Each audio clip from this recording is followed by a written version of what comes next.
משכנותיך ישראל, מה טובו, מה טובו, אוהליך יעקב. Yes, this is Todd Talk, and by the way, I'm Todd. So I want to thank you all for being here. Ma tovu. How very, very good it is.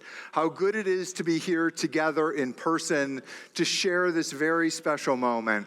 I offer and add my sincere and deep thanks to our board, to our staff, to our community. I am so grateful for what you did, and I hope that in many ways people are looking through me to all of you, because without all of you, this all doesn't become a reality.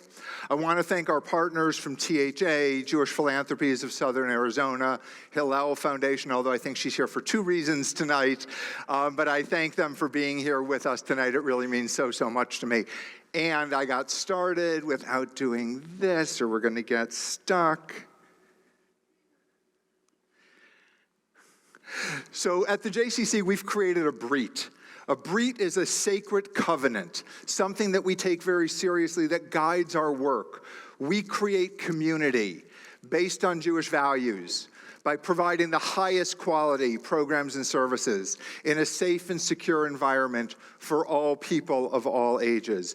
That is our North Star. That is what we get up to do each and every day. We are, in fact, the town square of the community. And as such, it's a great responsibility. The JCC is much more than a box of great programs.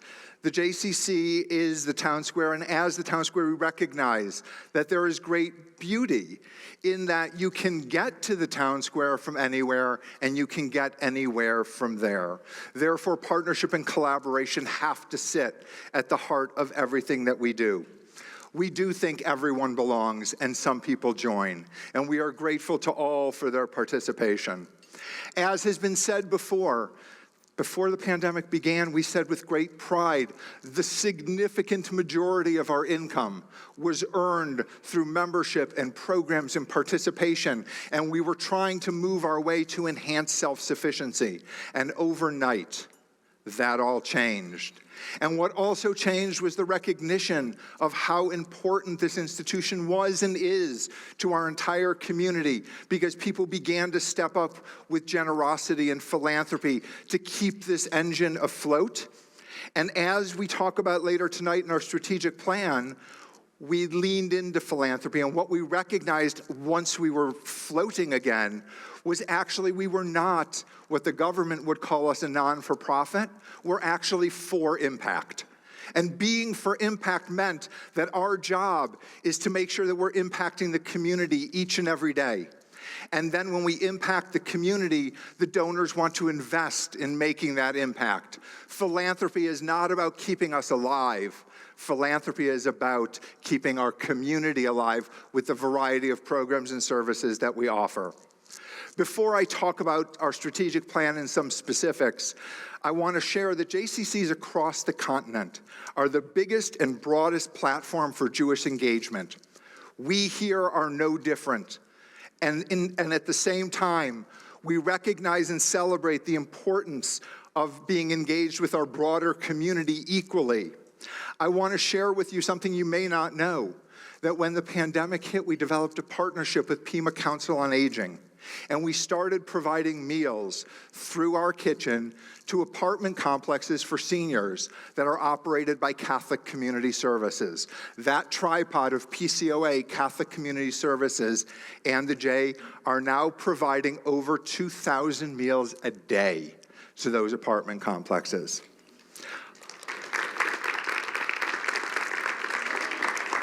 Of those who join, we are proud that 60% of our members come from the broader community. We have created a quality and welcoming, warm environment. Our values, rooted in Jewish tradition, resonate with people throughout the community. People come here for something. They come here for early childhood fitness or aquatics. But once they're here, they recognize they're part of a community. And being a part of a community is why they stay. We were very fortunate in the fall of 2020 to receive a very generous grant from Jewish Philanthropies of Southern Arizona in order for us to go through a strategic planning process.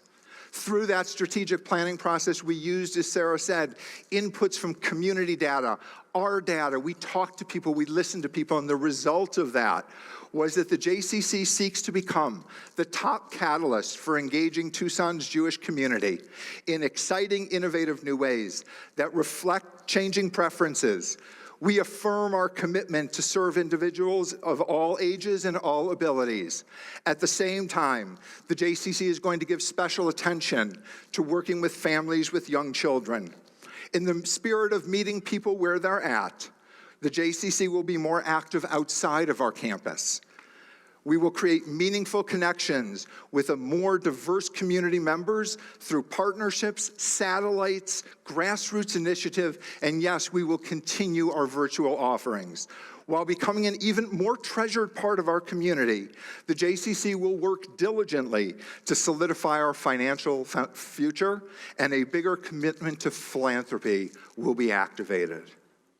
There are 5 pillars to our strategic plan: engaging families with young children, innovative Jewish programming, philanthropy, broader community engagement, and technology and infrastructure.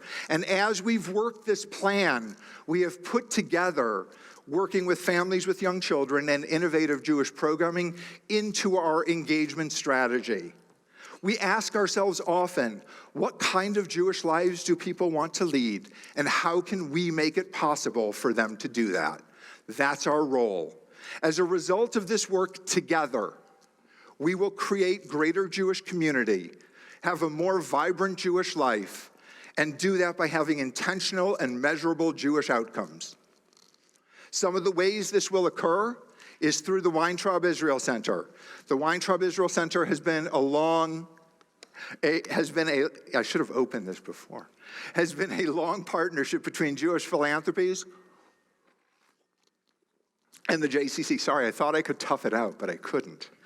The Weintraub Israel Center has been a long partnership between Jewish Philanthropies of Southern Arizona and the J.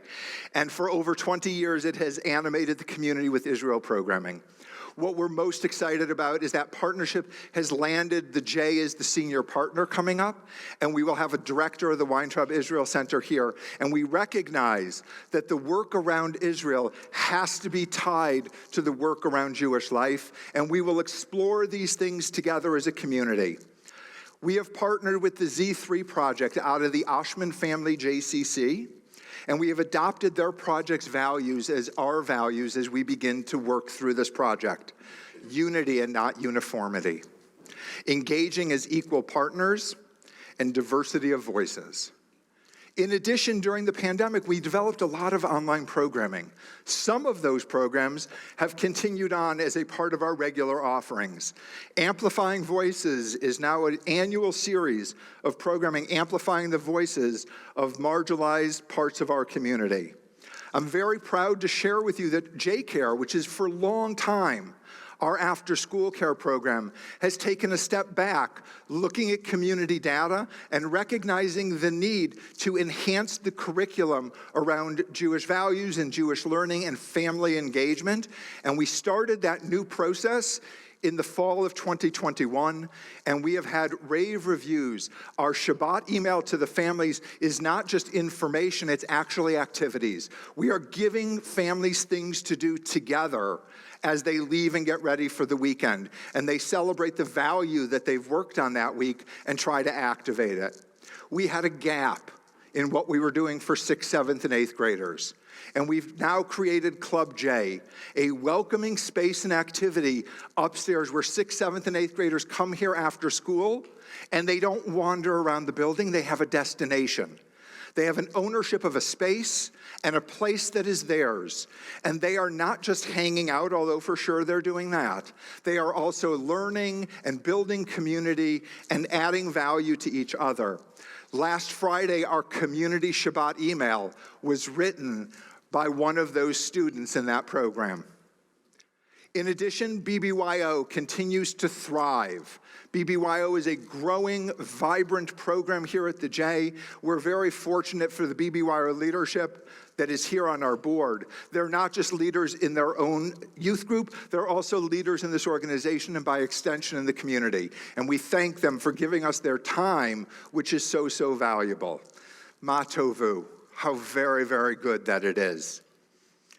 We are recognized nationally for being a pilot for innovation. We are often called upon and asked to raise our hand, and we never say no, because to benefit our field and to benefit ourselves is really important. We have received a number of grants from the SRE network to pilot and learn about creating an environment for our members, for our staff, and for our community that is safe, that is respectful, and that is equitable. And that learning goes on and on. 3 of our staff were made trainers so that they could train our staff on what those values are and how we can live and breathe them so that everyone feels good, not only about their experience as an employee here, but that we create and extend that out to the community as well. We sat in the Z3 Leadership Lab. There were a few JCCs that were selected to have that honor. We were very pleased to be one of them. And one of our team members sat in the Israel Engagement Think Tank. We were given a grant through JWI to participate in a program called Here for You. It is a Jewish communal support for domestic violence survivors and their children. And we are piloting that program now. And I'm really proud of our team for leaning into this very, very important work. At the same time, we were given a grant through BBYO and the Jim Joseph Foundation to take part in a BBYO Youth Wellness Assessment. That assessment helped us make sure that the mental, emotional, social health of our teens and our youth that are participating here is of paramount importance. And we are working through the recommendations to augment the things that we were doing successfully and to make sure that the areas that were pointed out that we want to lean into more are in fact addressed. We are a leader in inclusion.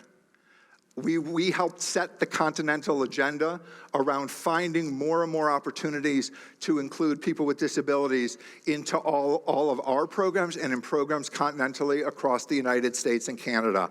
As you look around the room, you will see the values of inclusion and the Cheva lenses which guide the work that we do in early childhood. I encourage you to look around. Early childhood is not the only place that education takes place at the JCC.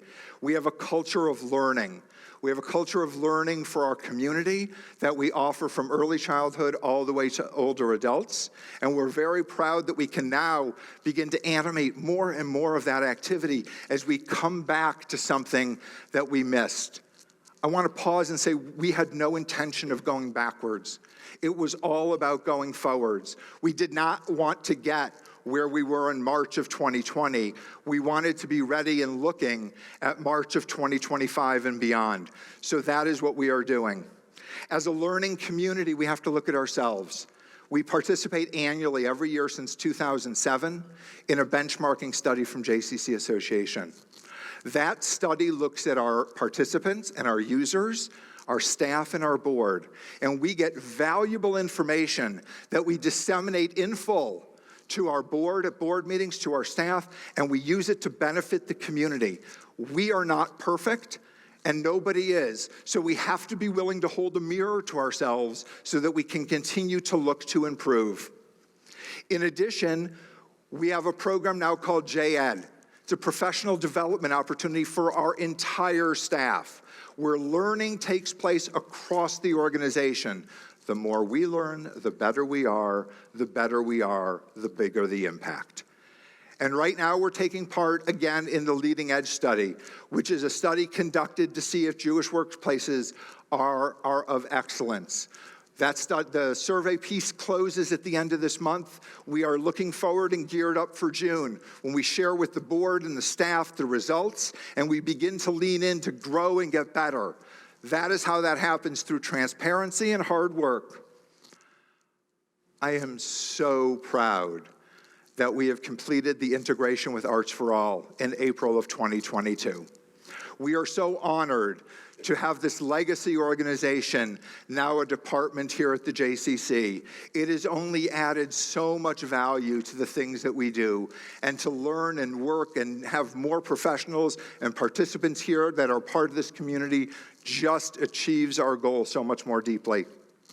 We also have taken the opportunity to change the name of the Department of Special Needs Services to Disability Program Services, which now has Arts for All, and as you all know, Taglit.